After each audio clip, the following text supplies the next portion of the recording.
దేవునికి మహిమ కలుగునుగాక. ప్రభువునందు ప్రియమైనటువంటి దేవుని వారలారా, మన ప్రభువును రక్షకుడైనటువంటి యేసుక్రీస్తు వారి శుభనామంలో మీ అందరికీ కూడా శుభములు తెలియచేస్తూ ఉన్నాము. నా ప్రియమైనటువంటి దేవుని వారలారా, ఈ ఉదయకాల సమయం ముందు ఒక ప్రాముఖ్యమైనటువంటి వర్తమానాన్ని ప్రభువు మనతో మాట్లాడాలని ఆశపడుతూ ఉన్నారు. కొద్దిసేపు దేవుని మాటలను మనము ధ్యానము చేద్దాము. యోవేలు గ్రంథము 2వ అధ్యాయము 31వ వచనము చదువుకుందాము. యెహోవా యొక్క భయంకరమైన ఆ మహాదినము రాకముందు సూర్యుడు తేజోహీనుడగును, చంద్రుడు రక్తవర్ణము అగును. ప్రియమైనటువంటి దేవుని వారలారా, చదవబడినటువంటి లేఖన భాగాల నుంచి మనము పరిశీలించినట్లయితే యెహోవా యొక్క మహాభయంకరమైనటువంటి దినము ఒకటి వస్తూ ఉంది. ఆ మహాదినము రాకముందు ఏం జరుగుతూ ఉందంటే సూర్యుడు తేజోహీనుడవుతాడు, అలాగే చంద్రుడు రక్తం వర్ణమగును అని రాయబడి ఉంది. అంటే చంద్రుడు కంబలి వలె నల్లగా అవుతాడు, చంద్రుడు ఎర్రగా తయారవుతాడు, రక్తము వలె ఎర్రగా తయారవుతాడు. కాబట్టి ఈ రెండు విషయాలు జరిగినాయి అంటే దాన్ని బట్టి మనము గ్రహించవలసినది ఏమిటి అంటే దేవుని యొక్క ఉగ్రత దినము, దేవుని యొక్క ప్రత్యక్షత దినము అతి త్వరలో రాబోతుంది అనేటటువంటి విషయాన్ని మనం గమనించాలి. ఇది స్పష్టమైనటువంటి సూచన. ఏ గ్రంథము కూడా, ఈ ప్రపంచంలోని ఏ పుస్తకము కూడా ఈ విషయాలను గురించి తెలియచేయలేదు. చంద్రుడు రక్తవర్ణములోకి మారడం అనేది ఏ గ్రంథాలు కూడా తెలియచేయలేదు. కానీ పరిశుద్ధ గ్రంథము ఈ భూమి మీద అవి జరగక ముందే కొన్ని వేల సంవత్సరాల నాడు చూసినట్లయితే చంద్రుడు రక్తవర్ణములోనికి మారుతాడు, సూర్యుడు నలుపు అవుతాడు అని తెలియచేయబడుతుంది.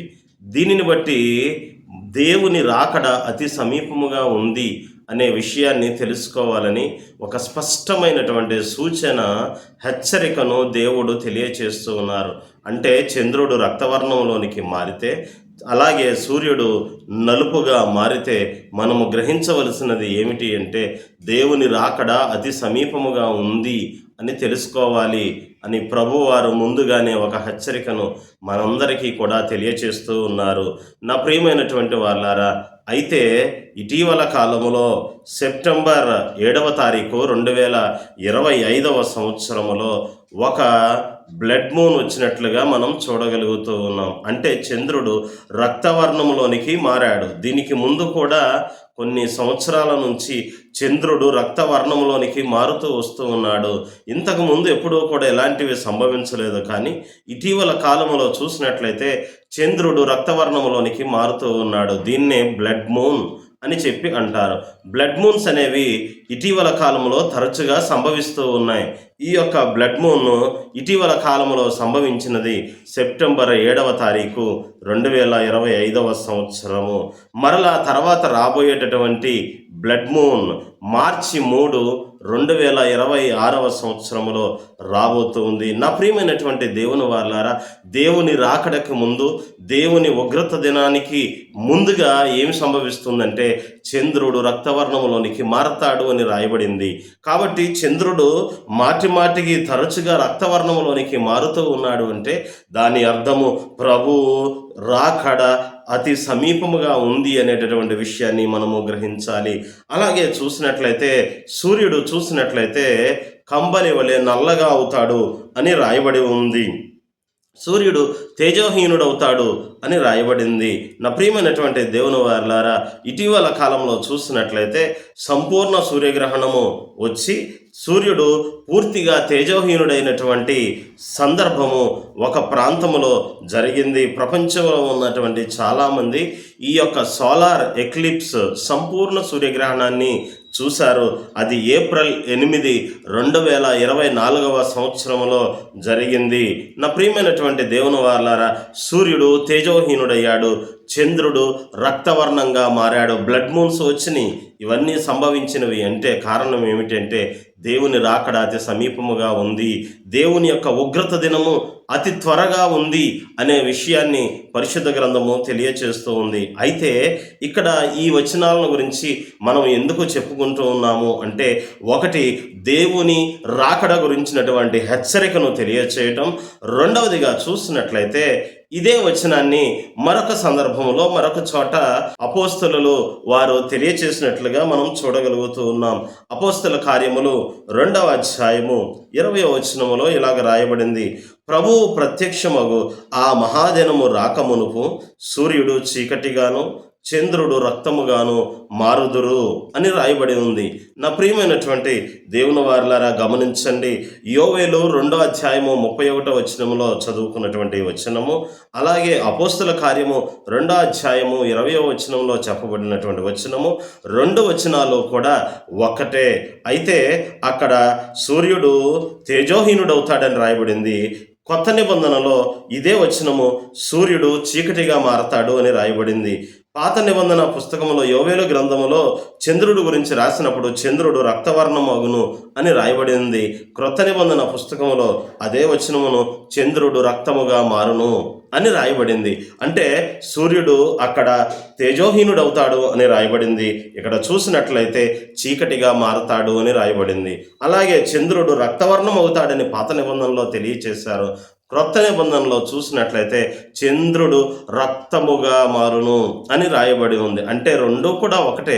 ఈ రెండు వచనాలలో ఉన్నటువంటి సూర్యుడి గురించి చంద్రుడి గురించి చెప్పబడినటువంటి పోలిక, దానిలో వచ్చేటటువంటి సూచనలు, సూర్యునిలో కానీ చంద్రునిలో కానీ వచ్చేటటువంటి సూచనలు రెండు ఒకటే అని తెలియచేయబడుతుంది. అయితే ప్రస్తుతము దేవుడు ఈ మాటలు మనతో ఎందుకు మాట్లాడుతూ ఉన్నారు అనే విషయాన్ని చూసినప్పుడు యోవేలు గ్రంథంలో రాయబడినటువంటి 2వ అధ్యాయము 31వ వచనములో ఆ వచనములో ఏమని రాసి ఉందంటే, యెహోవా యొక్క భయంకరమైన ఆ మహాదినము అని రాయబడింది.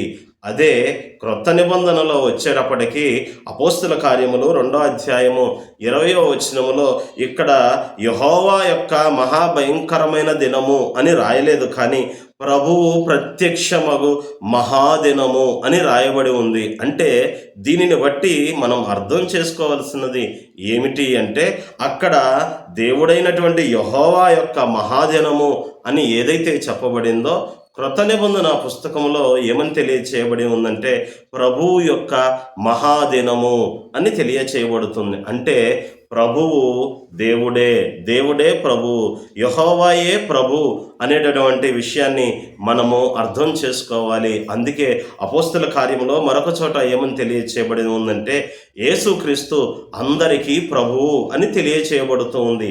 నా ప్రియమైనటువంటి దేవుని వారలారా, ప్రభువు అంటే పరిపాలించేటటువంటి వాడు మాత్రమే కాదు, ప్రభువు అంటే ఆయన దేవుడు అనే విషయాన్ని కూడా అర్థం చేసుకోవాలి. కాబట్టి ప్రభువు యొక్క మహాదినము రాబోతుంది అంటే దాని అర్థం ఏమిటి అంటే, దేవుని యొక్క మహాదినము రాబోతుంది, యెహోవా యొక్క మహాభయంకరమైనటువంటి దినము రాబోతుంది అనే విషయాన్ని గమనించాలి. ఇక్కడ ప్రభువు అన్న, యెహోవా అన్న, దేవుడు అన్న ఒక్కటే. కాబట్టి దేవుడు అంటే వేరు, ప్రభువు అంటే వేరు కాదు. దేవుడే ప్రభువు, ప్రభువే దేవుడు. ఆయన యేసుక్రీస్తువుగా శరీరధారిగా ఈ లోకానికి వచ్చారు.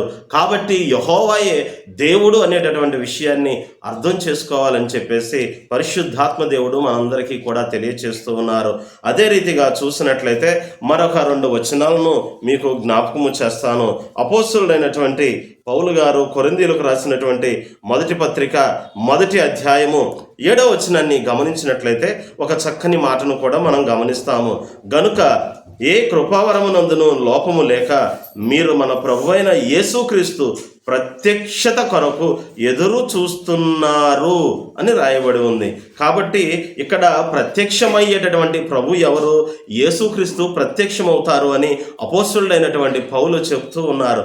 అలాగే కడబోర శబ్దముతో దేవుని బోరతో ఆయన మధ్యాకాశములోనికి వస్తారు అని చెప్పబడింది కూడా యేసుక్రీస్తు వారి గురించే. అంటే దేవుడైనటువంటి యెహోవాయే యేసుక్రీస్తు అని, ఆయన యొక్క ఉగ్రత దినము రాబోతుంది అనేటటువంటి విషయాన్ని మనము తెలుసుకోవాలి. నా ప్రియమైనటువంటి వారలారా, మరలా గమనించినట్లయితే తీతుకు రాసినటువంటి పత్రిక, తీతు పత్రిక 2వ అధ్యాయము 13వ వచనములో కూడా చూసినట్లయితే ఇలాగూ తెలియచేయబడుతుంది. తీతు పత్రిక 2వ అధ్యాయము 13వ వచనంలో ఇలాగూ రాయబడుతూ ఉంది. ఏమని రాయబడుతూ ఉంది అని చెప్పి చూసినట్లయితే, అనగా మహాదేవుడును మన రక్షకుడునైన యేసుక్రీస్తు మహిమ యొక్క ప్రత్యక్షత కొరకు ఎదురు చూచుచు ఈ లోకములో స్వస్థ బుద్ధితోనూ నీతితోనూ భక్తితోనూ బ్రతుకుచుండవలెను అని రాయబడి ఉంది. నా ప్రియమైనటువంటి దేవుని వారలారా, యోవేలు గ్రంథములో చెప్పబడినటువంటి వచనము, అలాగే అపోస్తల కార్యములో తెలియచేయబడినటువంటి వచనము, కొరింథీయులకు రాసినటువంటి పత్రికలో రాయబడినటువంటి వచనము, తీతు పత్రికలో రాయబడినటువంటి వచనము చూసినట్లయితే, మహాదేవుడు అనగా మహాదేవుడును మన రక్షకుడునైన యేసుక్రీస్తు అని తెలియచేస్తూ ఉన్నారు. కాబట్టి ఈ మహాదేవుడు ఎవరు అంటే యెహోవాయే మహాదేవుడని, ఆ మహాదేవుడే శరీరాన్ని ధరించి యేసుక్రీస్తుగా వచ్చారు అనేటటువంటి విషయము మనకి చాలా స్పష్టముగా అర్థమవుతూ ఉంది. కాబట్టి నా ప్రియమైనటువంటి దేవుని వారలారా, యెహోవాయే ప్రభువు యెహోవాయే. అలాగే జ్ఞాపకం చేసుకోండి, దేవుడు ఒక్కడే అని ఎలాగైతే చెప్పబడుతుందో ప్రభువు ఒక్కడే అని రాయబడుతూ ఉన్నట్లుగా కూడా మనము గమనించగలుగుతూ ఉన్నాం. మార్కు సువార్త 12వ అధ్యాయము 29వ వచనంలో చూసినట్లయితే అక్కడ ఒక మాట చదివి వినిపిస్తాను. నా ప్రియమైనటువంటి వారలారా, మార్కు సువార్త 12వ అధ్యాయము 29వ వచనాన్ని మనము చదువుకుందాము. మన దేవుడైన ప్రభువు అద్వితీయ ప్రభువు అని రాయబడింది. దానికి ముందుది కూడా చదువుతున్నాను, వినండి. అందుకు యేసు ప్రధానమైనది ఏదనగా, ఓ ఇశ్రాయేలు వినుము, ఓ ఇశ్రాయేలు వినుము, మన దేవుడైన ప్రభువు అద్వితీయ ప్రభువు అని తెలియచేయబడుతూ ఉంది. మన దేవుడే ప్రభువు, ఆయన అద్వితీయుడు, ఆయన అద్వితీయ ప్రభువు. దేవుడు ఒక్కడే, దేవుడు అద్వితీయుడు అని ఎలాగ నమ్ముతూ ఉన్నామో అలాగే ప్రభువు ఒక్కడే. ఆ ప్రభువు ఎవరు అంటే దేవుడే ప్రభువు. ఆ ప్రభువు కూడా అద్వితీయ ప్రభువు, రెండవ ప్రభువు ఎవ్వరూ కూడా లేరు అనేటటువంటి విషయాన్ని మనము గమనించాలి. కాబట్టి దేవుడైనటువంటి యెహోవాయే ప్రభువే యెహోవా. అంటే యెహోవా దేవుడే శరీరమును ధరించి యేసుక్రీస్తుగా ఈ లోకమునకు వచ్చారు అనేటటువంటి సత్యాన్ని ఇప్పటికైనా గ్రహించాలి. ఈ సత్యము మరుగు చేయబడింది, తరతరాలలో మరుగు చేయబడినటువంటి మర్మమును పరిశుద్ధాత్మ వలన దేవుడు మనకి బయలుపరుస్తూ ఉన్నారు. ఈ విషయాన్ని గ్రహించాలని తెలియచేస్తూ ఉన్నాను. నా ప్రియమైనటువంటి వారలారా, అందుకే ప్రభువు యొక్క మహాదినము రాకమునుపు సూర్యుడు చీకటిగాను చంద్రుడు రక్తవర్ణముగాను మారుదురు అని అపోస్తలులు తెలియచేశారు. అదేవిధంగా యోవేలు ప్రవక్త యెహోవా యొక్క భయంకరమైన ఆ మహాదినము రాకముందు సూర్యుడు తేజోహీనుడవుతాడు, చంద్రుడు రక్తవర్ణమగును అని రాయబడింది. ఈ 2 వచనాలని కూడా రెండింటిని కంపారిజన్ చేసినప్పుడు, ఆ రెండింటిని పోలిక పరిశీలించినప్పుడు మనకు అర్థమయ్యేది ఏంటి అంటే, దేవుడైనటువంటి యెహోవాయే యేసుక్రీస్తుగా ఈ లోకానికి వచ్చారు అనేటటువంటిది ఒక కళ్ళు తెరిపించేటటువంటి సర్వసత్యము, సంపూర్ణమైనటువంటి సత్యము అనే విషయాన్ని మీరందరూ గ్రహించి యేసుక్రీస్తు దేవుడని గ్రహించాలని, దేవుడని నమ్మాలని చెప్పి మీ అందరికీ కూడా తెలియచేస్తూ ముగిస్తూ ఉన్నాను. దేవుడి మాటలు దీవించి ఆశీర్వదించునుగాక. ఆమేన్.